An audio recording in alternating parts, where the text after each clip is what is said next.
Saya kasihan sama anak saya. Saya itu baru dibilang pelit sampai satu orang.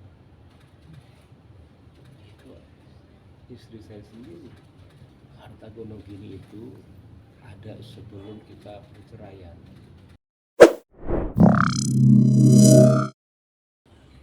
Saya sebenarnya nggak nyangka ya, maksudnya ada di momen ini. Saya itu sebenarnya menghindari. Maaf juga buat wartawan semuanya, saya kan nggak pernah menjawab.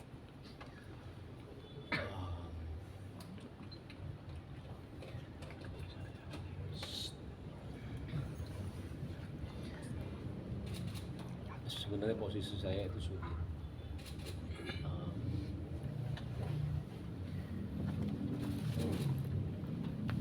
Saya memang bisa dibilang dikhianati sama dua orang terdekat saya, dari pihak perempuan sama laki-laki. Yang laki-lakinya itu adalah teman baik saya sendiri.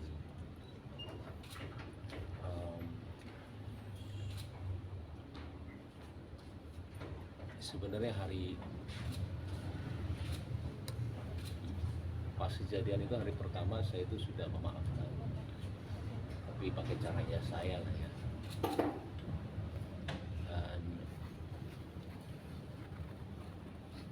saya nggak nyangkanya ketika saya mengetahui ada telepon laki-laki itu diganti sama pihak wanita dengan nama laki-laki. Ya kalian semua juga laki-laki ya, ketika ada di posisi itu berat sekali untuk memaafkan, karena maaf, saya tidak tahu mereka itu ngapain. Saya juga tidak mau suzon, cuman dari rantai semua itu, karena ini sudah 1 tahun ketidakjujuran itu ada.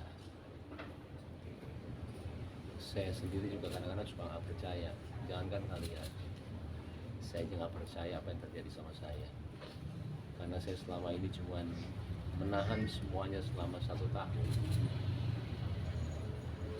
Saya karena anak saya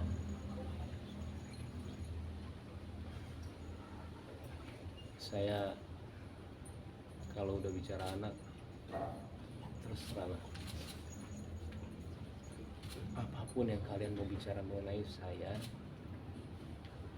nggak ada masalah sama sekali. Saya tahan semuanya selama berita itu ada ya. Mau saya dibilang pelit, mau saya dibilang beda-beda dia sama orang lain, mau apapun itu saya nggak apa-apa. Saya cuma mikirin anak saya doang. Saya nggak mau mereka itu tahu masalah ini. Cuma sama kesini itu semua ketidakjujuran itu ada terus, dan tambah sampai yang nggak ini sendiri ya, maksudnya nggak percaya. Saya tuh mau menyelesaikan secara baik-baik, cuma nggak bisa. Kalaupun saya maaf ya, kalaupun saya bicara yang mau cari panggung, itu adalah momen saya ketika kejadian itu ada. Saya kasih tahu aja sama kalian semua, saya mungkin dipuja-puja sama semua orang ya. Apalagi kalian ada yang bilang juga kalau saya tidak setuju kalau dia itu pakai hijab. Malah saya mau dia pakai hijab. Pakainya hijab dia itu berbarengan bulannya dengan permasalahan ini. Saya itu juga cuma berdoa mudah-mudahan dapat hidayah, mudah-mudahan kasih jalan yang benar, itu aja. Saya nggak mau ada dendam sama dia sebenarnya.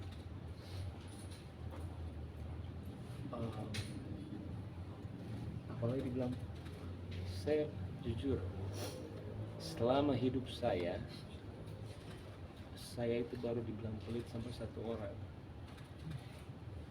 Itu istri saya sendiri. Saya juga sampai bingung. Saya nggak pernah bilang pelit sama orang seumur hidup saya. Kalau saya pelit, bagaimana mungkin saya menafkahi keluarga dia? Tanggungan itu ada di saya. Adiknya kita kerjakan di sini. Adiknya satu lagi juga saya menyiasati untuk buat YouTube tanpa saya mengambil uangnya sama sekali. Saya lebih kayak memberikan, ayo berarti orang tuanya pun tiap bulan saya kasih melebihi dengan orang tua saya. Kalau kalian mau tahu semua di sini, uang saya itu masuk perusahaan, tapi uangnya Paula itu punya dia. Saya nggak ambil satu rupiah pun uang dia. Saya digaji dari perusahaan, Paula juga, tanpa saya kasih tahu kalian jumlahnya berapa, dan tidak sedikit. Jadi hasil kerja saya itu masuk perusahaan Paula.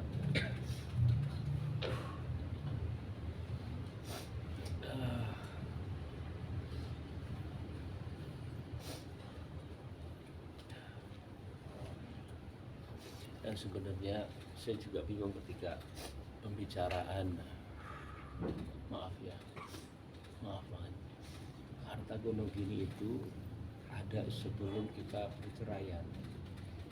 Itu karena saya juga menanyakan, buat apa membicarakan harta gono gini? Kayak kita belum cerai. Saya itu nggak pernah ngecek handphone istri saya karena saya sangat percaya sama dia. Sekalipun saya nggak pernah. Ketika ada berita itu ada yang datangnya dari asisten pribadinya, saya nggak ngecek ya, maaf. Ini kasih lihat saya. Terus saya mau ngomong apa? Saya nggak akan jabarin di sini semuanya.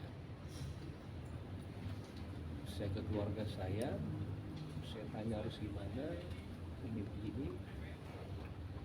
Mereka bilang selesaikan. Dan juga saya nanya sama ayah saya, satu kunci kehidupan saya dalam kehidupan, saya selalu menanyakan orang tua saya. Keputusan dia dalam keputusan saya. Mama saya udah gak ada. Ayah saya bilang selesaikan. Mau bukti apa lagi Pak Ibu? Akhirnya saya datang ke dia.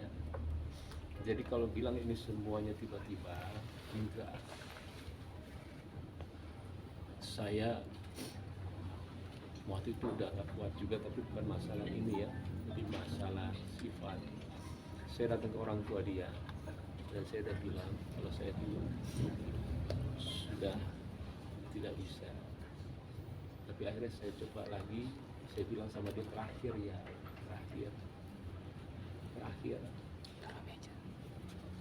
Ya setelah terakhir itu tiba-tiba ya begini. Sekali lagi, mungkin saya tidak akan sering untuk ngobrol gini sama kalian ke depannya. Maaf. Saya sengaja sekarang begini supaya clear aja. Saya juga saatnya kali ya, bukan membersihkan nama saya, kayak sampai sekarang saya nggak tahu ini keputusan yang benar atau enggak. Karena kan saya harus bilang kalau memang ada ketidakjujuran itu. Cuman saya minta maaf sama wartawan. Saya juga tahu pekerjaan kalian. Pada saya nggak mau dibaca. Saya kasihan sama anak saya.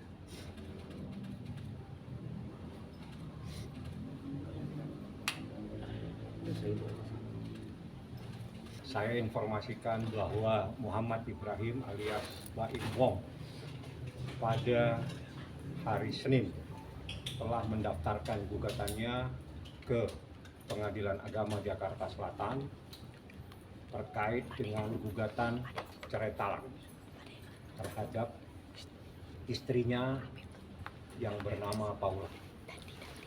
Apa yang menjadi persoalan ini saya ibaratkan pagar makan tanaman.